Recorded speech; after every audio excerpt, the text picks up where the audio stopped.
Welcome back. So that A dot B cross C is equal in magnitude to the volume of the parallelepiped formed on the three vectors A, B and C. A parallelepiped is shown in the figure given below. This is vector A, this is vector B and this is vector C.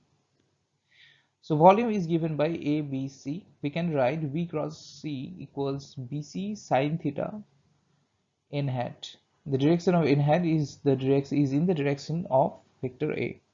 So equals BC sine 90 degrees in hat, which comes out to be BC in hat.